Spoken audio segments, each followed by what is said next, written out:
नमस्कार, good morning, सुप्रभात। आपके साथ मैं हूं सुरभि शर्मा और वॉर जोन से आ रही तमाम बड़ी खबरों पर अपडेट के साथ हम हाजिर हैं। मेरे साथ है मेरे सहयोगी करुणा शंकर। और इस बीच सबसे बड़ी खबर का रुख करने से पहले बैटल ऑफ गाजा में सवाल, करार में दरार, क्या कराएगा सर्वनाश? क्योंकि सीज फायर के दूसरे दिन 13 इजरायली बंधकों की रिहाई को लेकर खबर आई।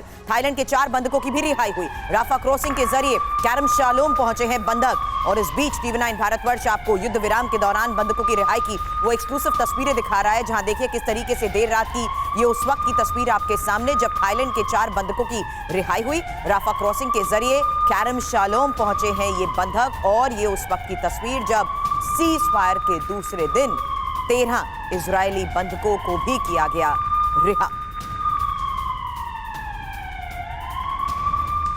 और देखिए एक और बड़ी खबर, बंधकों की रिहाई में देरी पर हमास आईडीएफ में तल्खियां भी बढ़ गई हैं। रिहाई में देरी पर आईडीएफ ने बकायदा धमकी दी है, रिहाई नहीं तो बड़े हमलों को अंजाम दिया जाएगा। आधी रात तक अगर रिहाई नहीं की गई तो फिर हमला करेंगे हमास के खिलाफ, यह आईडीएफ की तरफ से वार्न किया गया।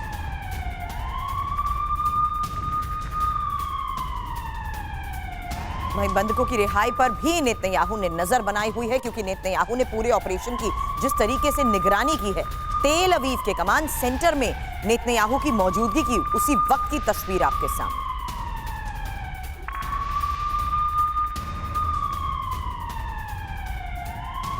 वहीं अमेरिका के राष्ट्रपति जो बाइडेन ने कतर के नेताओं से बात की है बंधकों की रिहाई में आ रही बाधा पर। यह बात हुई है मिस्र कतर के संपर्क में अमेरिका के अधिकारी।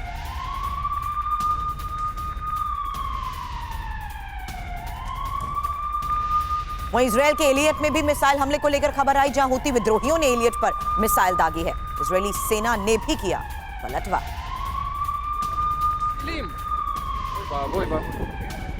אין אזעקות, אין כלום, מה זה? יש פה טילים! אוי ואבוי! יואו, למה לנו טילים? אוי ואבוי.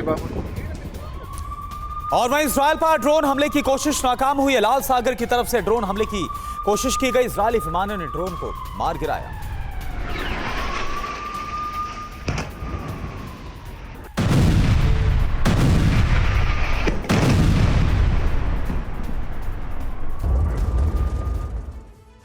आज हमास और इजरायल के बीच युद्ध का 51वां दिन है। इस बीच खबर आई हमास ने बंधकों की रिहाई को लेकर बड़ा विश्वासघात किया है। आखिर क्यों हमास पर अल्पविराम के समझौते को तोड़े जाने के आरोप लगे? गाजा में क्यों इजरायली रक्षा मंत्री योव गैलेंट ने मोर्चा संभाल रखा है? इजरायल और हमास की जंग के बीच हूती विद्रोहियों ने मिसाइल अटैक भी किया है। लेकिन सबसे बड़ी बात यह कि हमास ने रिहाई के दूसरे दिन विश्वासघात क्यों किया? और एक और बड़ी खबर, सीजफायर के दूसरे दिन 13 इजरायली बंधकों को रिहा किया गया हमास की तरफ से। थाईलैंड के 4 बंधकों को भी रिहा किया गया। कुल मिलाकर 17 बंधक हैं जिनको रिहा किया गया। राफा क्रॉसिंग के जरिए केरेम शालोम पहुंचे ये सभी बंधक। और ये दूसरे दिन की तस्वीर जब 13 इजरायली और 4 थाईलैंड के नागरिकों को रिहा किया गया। राफा क्रॉसिंग जो कि गाजा और मिस्र के बीच है, इसके जरिए फिर आगे पहुंचे हैं सर।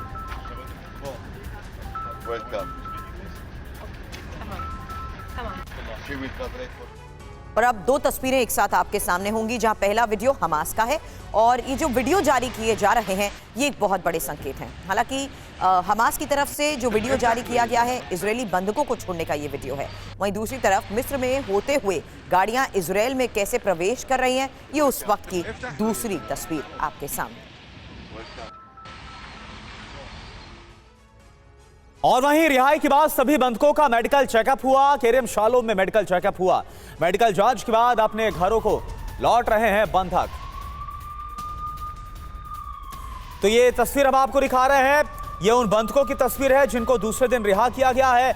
कुल मिलाकर 17 बंधक रिहा किए गए, जिसमें 13 इजरायली नागरिक हैं और 4 थाईलैंड के नागरिक हैं। और जो बंधक रिहा किए गए उनमें महिलाएं हैं और बच्चे हैं जिनको रिहा किया गया है। और इसके बदले में 39 फिलिस्तीनी कैदियों को भी दूसरे दिन रिहा किया गया इजरायल की तरफ से।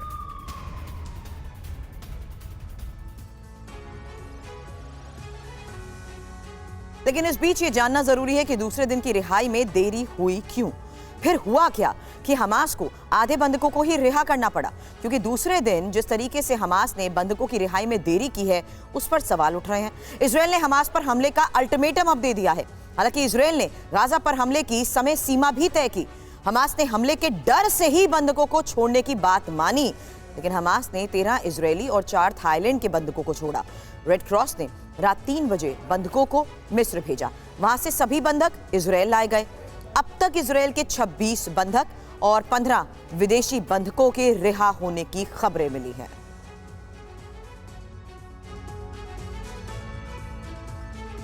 सुबह 3 बजे की तस्वीरें हैं जब अल्पिराम के दूसरे दिन हमास ने बंधकों को रिहा किया। राफा बॉर्डर के रास्ते बंधकों को मिस्र भेजा गया। रिहाई में पहले दिन की तुलना में 8 घंटे की देरी की गई। हमास ने कहा कि हमले के डर से बंधकों में देरी की गई। हमास ने 13 इजरायली 4 थाईलैंड के बंधक छोड़े। अब तक इजरायल के 26 बंधकों के साथ 15 विदेशी बंधक भी रिहा किए गए। दूसरी लिस्ट में हमास की ओर से रिहा किए गए बंधकों में इजरायल की 13 साल की हिला रोटेम शोशानी भी शामिल है, लेकिन उसे उसकी मां राया के बगैर छोड़ा गया। ये उस समझौते के खिलाफ है जिसमें कहा गया कि माताओं को उनके बच्चों से अलग नहीं करेंगे। लेकिन इस घटना के बाद हमास के समझौते पर दगाबाजी भी सामने आई है। इसे मनोवैज्ञानिक युद्ध भी माना जा रहा है। 50 दिनों तक हमास की कैद में रही हर्जिलिया की 21 वर्षीय मायरगे भी रही। इसे कई गंभीर चोट है। रिहाई के बाद उसे सोरोका अस्पताल ले जाया गया। इजरायली नागरिक थॉमस हैंड अपनी बेटी एमिली से मिलकर बेहद खुश दिखे। इधर यरूशलेम के सुरबहिर शहर में अपने घर पहुंची फिलिस्तीनी कैदी शोरक जवायद का स्वागत किया गया। रामल्ला के पश्चिम में ऑफर जेल के आसपास के कैदियों की रिहाई पर हमास समर्थक युवाओं ने जश्न मनाया।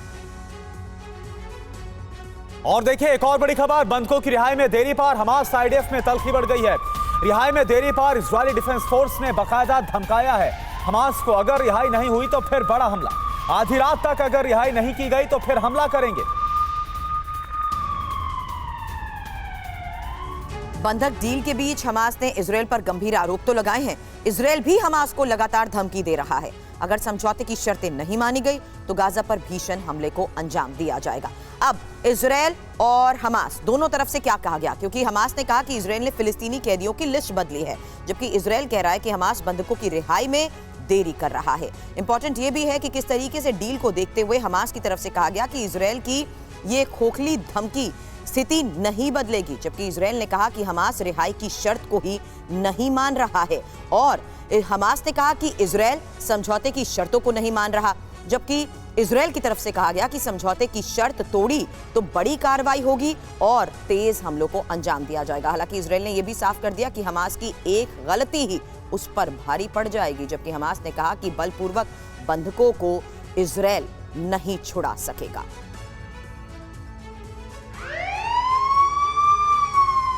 बंधकों की रिहाई में देरी के बाद इजरायली सरकार मंथन में जुट गई। कहा कि वो हमास जैसे संगठन से लड़ रहे हैं जो नियम कायदों के तोड़ने में देर नहीं करते। इस वजह से वो ज्यादा सतर्कता बरत रहे हैं। इजरायल में TV9 भारतवर्ष के संवाददाता विपिन चौबे के एक सवाल के जवाब में हमास को लेकर बड़ा बयान दिया। बताया जाता है कि दूसरे चरण में बंधकों की रिहाई के दौरान देरी को लेकर कतर तक सनसनी फैल गई। इजरायल असमंजस में फंस गया। और जंग के बीच पहली बार गाजा पहुंचे इजरायली रक्षा मंत्री गैलेंट। बड़ी खबर, समुद्री रास्ते से गाजा पट्टी पहुंचे गैलेंट और बंधकों की वापसी तक गाजा पट्टी में ही इनकी मौजूदगी रहेगी।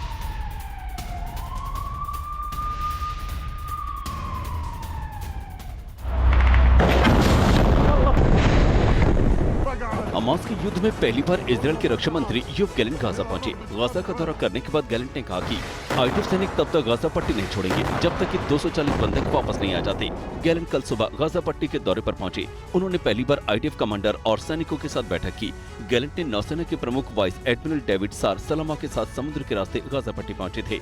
इधर कल इजरायल के 13 गाजा बंधकों की रिहाई में देरी को लेकर इजरायली अधिकारियों का कहना है कि समझौते के तहत 42 फिलिस्तीनी कैदियों को रिहा किया जाना था, लेकिन एक और इजरायली बुजुर्ग महिला बंधक की रिहाई पर जोर दे रहा था। इजरायली सूत्रों के अनुसार यरूशलेम में अधिकारी शनिवार को रिहा होने वाले बंधकों की संख्या में 1 की वृद्धि करने पर जोर दे रहे थे, जिसे हमास ने गाजा से 7 अक्टूबर को अगवा किया था। इस बीच मिस्र की मीडिया के हवाले से खबर दी गई है कि गाजा से और अधिक बंधकों और फिलिस्तीनी कैदियों को रिहा करने के लिए युद्ध विराम को 1 या 2 दिन का समय और बढ़ाने के लिए बातचीत चल रही है।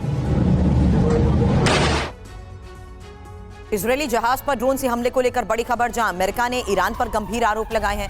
जहाज पर ईरानी शाहिद ड्रोन से हमले को अंजाम दिया गया।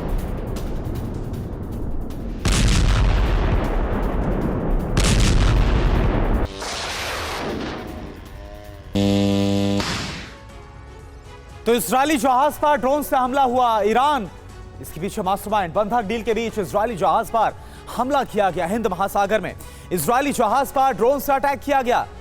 जहाज पर ईरानी शाहिद ड्रोन से हमला किया गया, बकायदा उसका फुटेज सामने आया। हमले के बाद जहाज में आग लग गई। यह मालवाहक जहाज है इजरायली जिस पर हमला किया गया। हमले के बाद जो खबर आई कि इसमें कोई हताहत नहीं हुआ, गनीमत यह रही। अमेरिकी अधिकारी ने ईरान पर इसका आरोप लगाया। तेहरान के अर्धसैनिक रेवोल्यूशनरी गार्ड पर शक है। अमेरिका की तरफ से यह साफ कहा गया, एक हफ्ते में इजरायल से जुड़ा यह दूसरा जहाज निशाने पर आया है। कुछ दिन पहले हमने आपको दिखाया था रेड सी यानी कि लाल सागर में कार्गो जहाज, जो मालवाहक जहाज है, उस पर न सिर्फ हमला किया गया बल्कि उसको हाईजैक भी कर लिया हूती विद्रोहियों ने। हूती विद्रोहियों ने जहाज को हाईजैक किया था। मालवाहक जहाज तुर्की से भारत आ रहा था और इस बीच ही यमन के ठीक पास लाल सागर में उसको हाईजैक किया गया और ये अब दूसरा बड़ा हमला।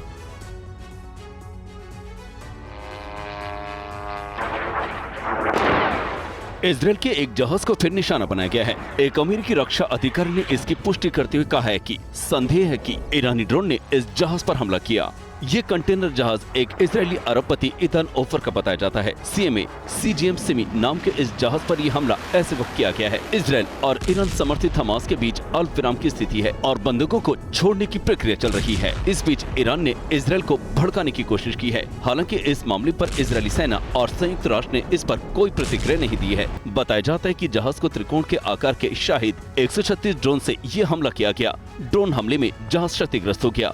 उसके चालक दल का कोई सदस्य घायल नहीं हुआ। अमेरिकी अधिकारी ने ये बताने से इनकार कर दिया कि हमले के पीछे ईरान का आकलन करने के लिए अमेरिकी सेना ने कौन सी खुफिया जानकारी जुटाई थी। हालांकि अधिकारियों को संदेह है कि तेहरान के अर्धसैनिक रिवोल्यूशनरी गार्ड ने हमला किया था।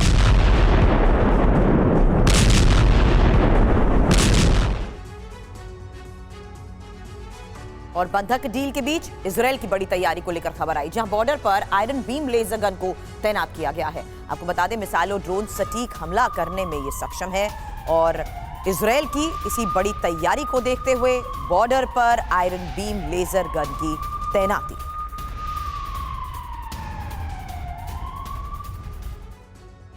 तो इजरायल का नया अचूक हथियार आखिर कौन सा है? आयरन डोम के बाद इजरायल का एक और सुरक्षा कवच अब तैयार हो गया है। इजरायली बॉर्डर पर आयरन बीम लेजर गन को तैनात किया गया है। आयरन डोम से हल्का है और छोटा है iron beam laser gun. Iron beam laser gun मिसाइलों से भी सस्ता है। एक फायरिंग के लिए $60,000 अमेरिकी डॉलर की लागत आती है। किसी भी मौसम में मार करने में यह सक्षम है। दुश्मन के मिसाइल और ड्रोन को तबाह करने में बेहद माहिर है यह अचूक हथियार, जो कि है आयरन बीम लेजर गन।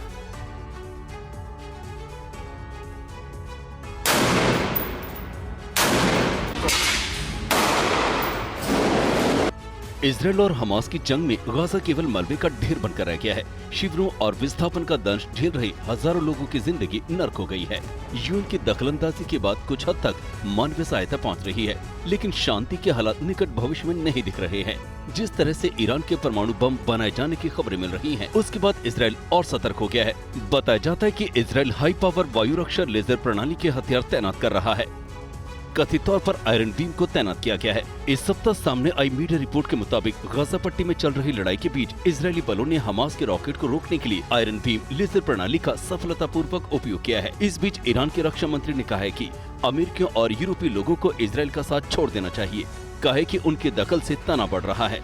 इधर हमास ने भी धमकी दी है कि अमेरिका को इजरायल का साथ देना महंगा पड़ सकता है, उसे उसकी कीमत चुकानी होगी। और एक और बड़ी खबर, ईरान ने अमेरिका को एक बार फिर से धमकी दी। ईरान ने मिडिल ईस्ट से पश्चिमी देश के लोगों को बाहर जाने के लिए कह दिया है। पश्चिमी देश को लोगों से, जो पश्चिमी देश के लोग हैं उनसे मिडिल ईस्ट में टेंशन है, ये ईरान की तरफ से कहा गया है। तो ईरान और अमेरिका के बीच इस बयान के बाद और इस धमकी के बाद तल्खियां बढ़नी तय है।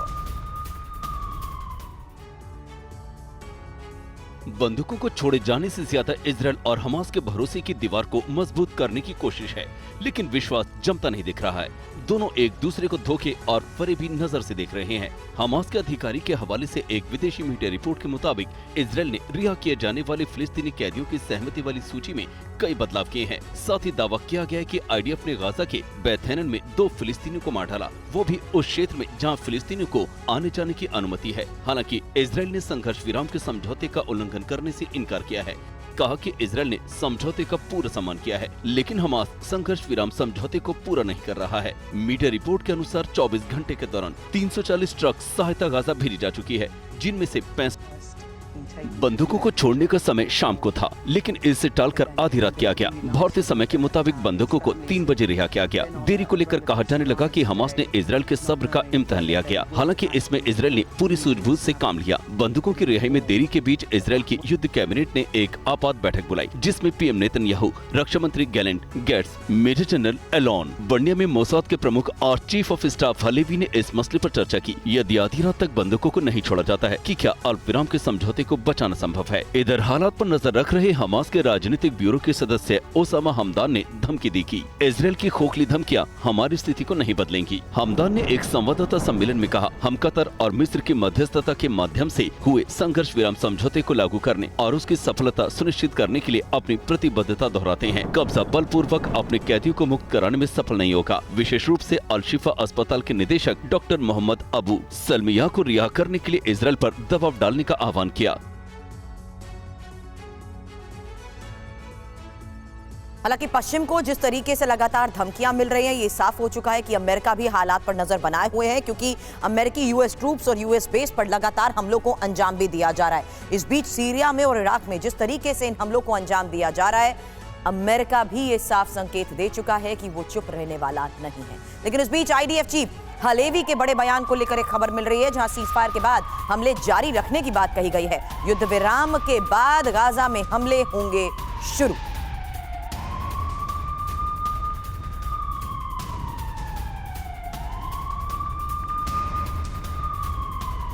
तो युद्ध विराम और युद्ध विराम का तीसरा दिन। इस बीच 4 दिन के इस युद्ध विराम के बाद लगातार हमलों को अंजाम देने को लेकर बड़े ऐलान किए जा चुके हैं, धमकियां दी जा चुकी हैं, चेतावनियां जारी की जा रही हैं। इस बीच आईडीएफ चीफ हलेवी का भी एक और बयान सामने आया है, जिसमें यह साफ कर दिया गया कि सीजफायर के बाद हमले जारी रहेंगे। युद्ध विराम के बाद गाजा में हमले और तेज होंगे।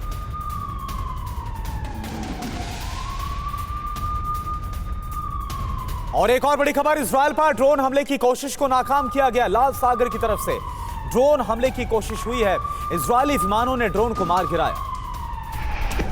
तो ये देखिए तस्वीर आपके सामने, इजराइल की तरफ से ड्रोन हमले को कैसे नाकाम किया गया। ये उसकी ताजा तस्वीरें हैं। इजराइल की तरफ ड्रोन से हमला करने की कोशिश की गई, लेकिन इजरायली डिफेंस सिस्टम ने इसे बाकायदा नाकाम कर दिया।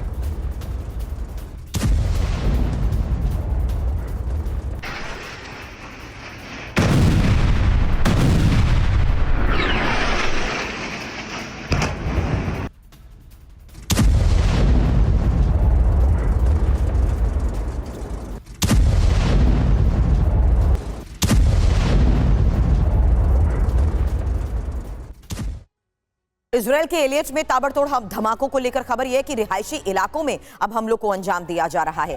आसमान में धुएं का गुबार नजर आ रहा है, जगह जगह दूर दूर से आग के गोले नजर आ रहे हैं, और इससे एक बार फिर से साफ हो गया कि किस तरीके से अब धमाके रिहायशी इलाकों में किए जा रहे हैं। इजराइल के एलियट में ताबड़तोड़ धमाकों की ये तस्वीर, देर रात किस तरीके से हमलों को अंजाम दिया गया। זה כיפת ברזל בעיטה ככה. איזה מטורף זה היה. ברזל חבס. לא היה הסקות. איפה זה נפל בתוך העיר. और अब से थोड़ी देर पहले हमने आपको बताया किस तरीके से अमेरिका को फिर ईरान की धमकी को लेकर बड़ी खबर सामने आई है। उसी के बारे में कुछ और डिटेल जानकारी आपके सामने, क्योंकि जिस तरीके से मिडिल ईस्ट में हालात बने हुए हैं, टेंशन लगातार बढ़ती जा रही है। और इस बीच व्हाइट सी से पुतिन के एटमी संदेश को लेकर ये बड़ी खबर है। मैं माफी चाहूंगी क्योंकि यहाँ इस बीच ये देखना जरूरी है कि मिडिल ईस्ट की इस खबर के बीच में टेंशन जो बनी हुई है, ईरान ने अमेरिका और यूरोप को यहाँ पर धमकी दे दी है। मिडिल ईस्ट से पश्चिम देशों के लोगों को बाहर जाने को कहा गया है। पश्चिम देश को लोगों से मिडिल ईस्ट में टेंशन की बात जो ईरान कह रहा है, उसको देखते हुए ये खबर बड़ी है। बड़े सवाल कि क्या सीज फायर हमास के लिए लंबी जंग का बहाना है? क्या सीज फायर के पीछे इजराइल को लंबे समय तक चलने वाले युद्ध की आग में फंसाना है? क्या 4 दिनों की सीज फायर का ऐलान ईरान का माइंड गेम है? इन सवालों की वजह से ईरान की प्रॉक्सी संगठनों की बारूदी साजिशें और सीज फायर के बावजूद हो रहे उनके हमले, युद्ध विराम होने के बाद भी हिजबुल्लाह उत्तरी इजराइल पर लगातार हमलों को अंजाम दे रहा है। और माना यही जा रहा है कि सीज फायर की साजिश हमास को नई ताकत जुटाने का मौका देना है।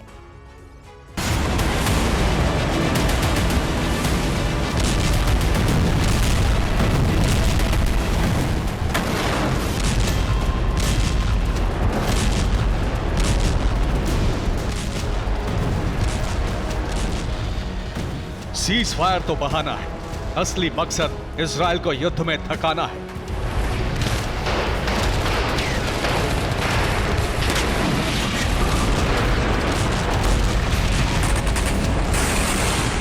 ये महज अनुमान नहीं, तथ्य है। इसके सबूत हैं सीज फायर के बावजूद इजराइल में हो रहे प्रॉक्सी हमले।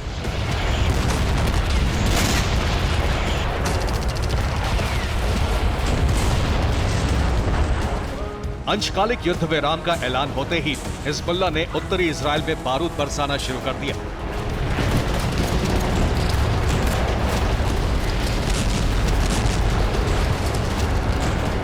सीज फायर का ऐलान होने के बाद हिजबुल्लाह ने पिछले 24 घंटे में अब तक का सबसे बड़ा हमला किया।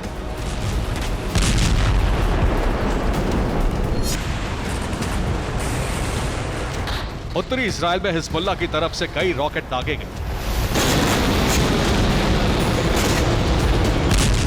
उत्तरी इजराइल की पोर्ट सिटी हाइफा में हिजबुल्लाह के लड़ाकों ने ड्रोन अटैक भी किया। मीडिया रिपोर्ट्स के मुताबिक हिजबुल्लाह की तरफ से दागे गए कुछ ड्रोन को इजराइल ने इंटरसेप्ट भी किया।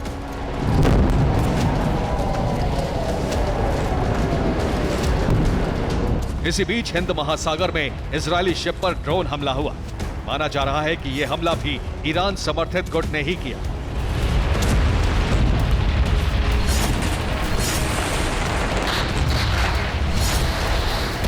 इस बीच ये सवाल भी उठ रहे हैं कि क्या इस सीज फायर को हमास लंबी जंग का हथियार बना रहा है? क्या सीज फायर के पीछे इजराइल को स्थायी तौर पर जंग में फंसाए रहने की चाल है? कहा जा रहा है कि सीज फायर के बहाने हमास के इस चाल का मास्टरमाइंड ईरान है। ईरान के प्रॉक्सी संगठन इजराइल के खिलाफ युद्ध जारी रखे हुए हैं।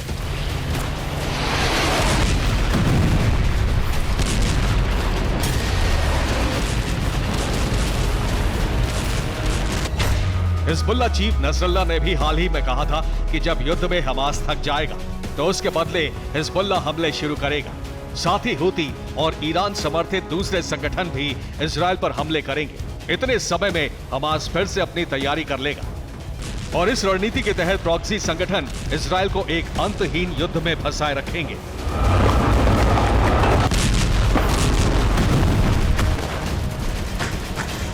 एक्सपर्ट्स का मानना है कि इजराइल को हमास इस तरह से जंग में उलझाए रखना चाहता है ताकि इजरायली सेना के बड़े हथियार और गोला बारूद खत्म हो जाएं। इसी मौके का फायदा उठाकर हमास अपने समर्थक देशों से नए विध्वंसक हथियार हासिल करके इजराइल पर फिर से बड़े हमले की ताक में है।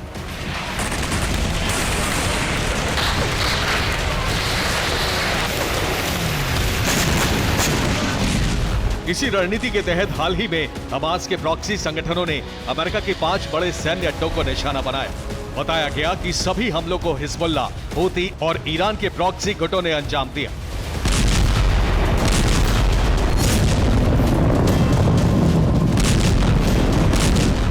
इस तरह से ईरान समर्थित गुट इजराइल के साथ साथ अमेरिका को भी युद्ध में उलझाए रखना चाहते हैं। साथ ही प्रॉक्सी गुट हमास को बारूदी ऑक्सीजन देने में जुटे हैं ताकि अल्पकालिक युद्ध विराम के बाद हमास पूरी ताकत के साथ इजराइल पर दोबारा बड़े हमले कर सके।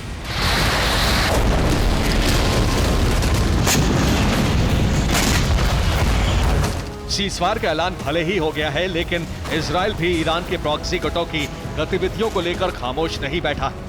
इजरायली सेना ने भी सतह से हवा में मार करने वाली एक मिसाइल को मार गिराया, जिसे लेबनान बॉर्डर की तरफ से लॉन्च किया गया था।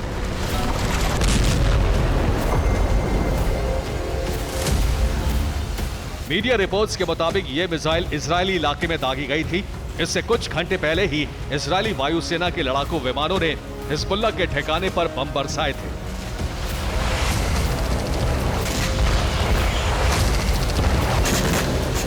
जाहिर है 4 दिन के सीज फायर के बाद एक बार फिर इजराइल और हमास के बीच भीषण जंग शुरू हो जाएगी। सीज फायर के बाद इजरायली रक्षा मंत्री योव गैलेंट ने भी कहा है कि सीज फायर के बाद हमास पर फिर हमला होगा।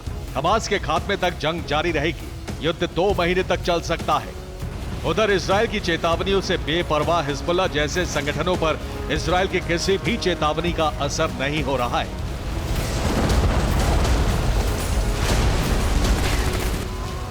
लेकिन अब इजराइल के लोग भी हिजबुल्लाह को चेतावनी दे रहे हैं। कुछ इजरायली लोग सीज फायर के बीच ही लेबनान बॉर्डर पर जमा हुए और इन लोगों ने हिजबुल्लाह को चैलेंज करने के लिए एक डांस पार्टी का भी आयोजन किया। फिलहाल इजरायल और हमास के बीच 4 दिन के लिए सीज फायर का फैसला हुआ है। बंधकों की रिहाई के लिए अंशकालिक सीज फायर किया गया है। बंधकों के बदले इजरायल फिलिस्तीनी कैदियों को रिहा कर रहा है, लेकिन ईरान के प्रॉक्सी गुट अपनी बारूदी साजिशों में जुटे हुए हैं। Bureau report, TV9 Bharatvarsh.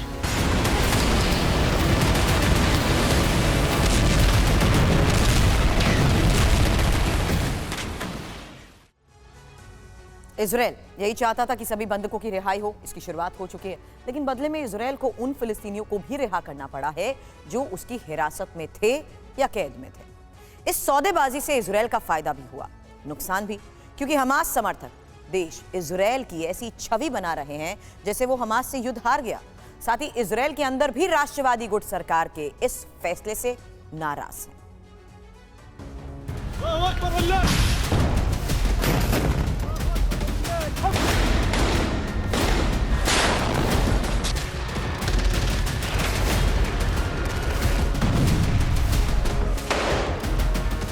करीब 50 दिन की जंग के बाद सौदेबाजी हुई। हमास इस बात पर राजी हुआ कि वो बंधकों को रिहा कर रहा है, लेकिन शर्त है कि फिलिस्तीनी नागरिकों को तेल अवीव भी रिहा करे। दोनों ओर से रिहाई शुरू हुई और लोग अपने अपने परिवारों से मिले। शांति स्थापना की इस छोटी कोशिश के बाद इजरायल की शक्ति और उसके सामर्थ्य दोनों पर सवाल उठने लगे। घर में ही नहीं, बाहर भी। ईरान ने कहा है कि हमास और इजरायल के बीच सीज फायर इजरायल की हार है। हमास का अंत नहीं हुआ, वो अपने मोर्चे पर है। रेजिस्टेंस फोर्स के सैन्य संसाधन कायम हैं और खासकर हमास की सुरंगें तबाह नहीं हुई।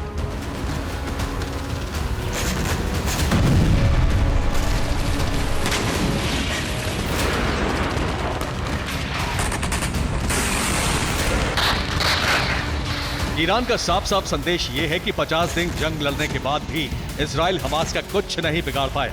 उल्टे उसको हमास की शर्तों पर झुकना पड़ा और फिलिस्तीनियों को रिहा करना पड़ा।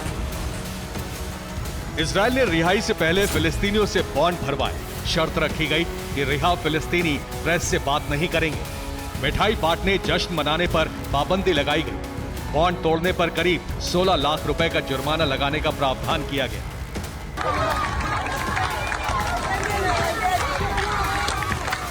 इजरायल ने यह शर्त इसलिए रखी ताकि बंधकों की रिहाई के बाद मुद्दा अंतर्राष्ट्रीय मीडिया में ना जाए, लेकिन बंधक जश्न मना रहे हैं और इस जश्न से इजरायल की अंदरूनी राजनीति में हलचल तेज हो गई है।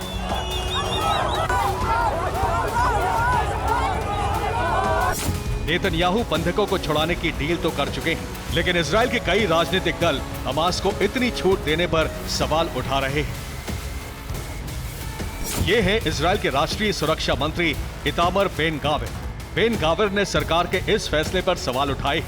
बेन-गाविर ने कहा है कि हमास को सबसे ज्यादा जरूरत वक्त की थी, जो सीज फायर से उसको मिल गई है। 2011 में भी इजरायल ने यही गलती की थी। तब सैनिक गिलाद शालिद की रिहाई के बदले 1000 फिलिस्तीनी रिहा किए गए थे। सरकार का ये फैसला हमारी आने वाली पीढ़ियों का नुकसान करेगा।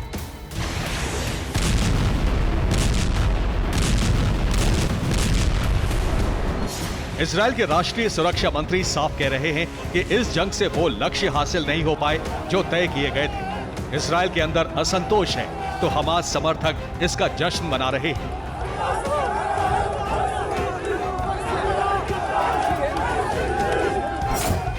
हमास के समर्थन में क्यूबा की राजधानी हवाना में यूएस एम्बेसी के सामने परेड निकाली गई। इस परेड की अगुवाई राष्ट्रपति मिगेल दियाज कैनेल ने की।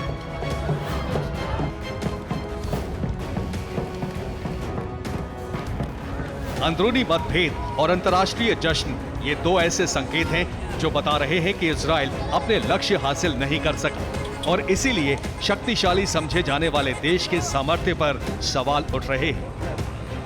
Bureau report, TV9 Bharatvarsh.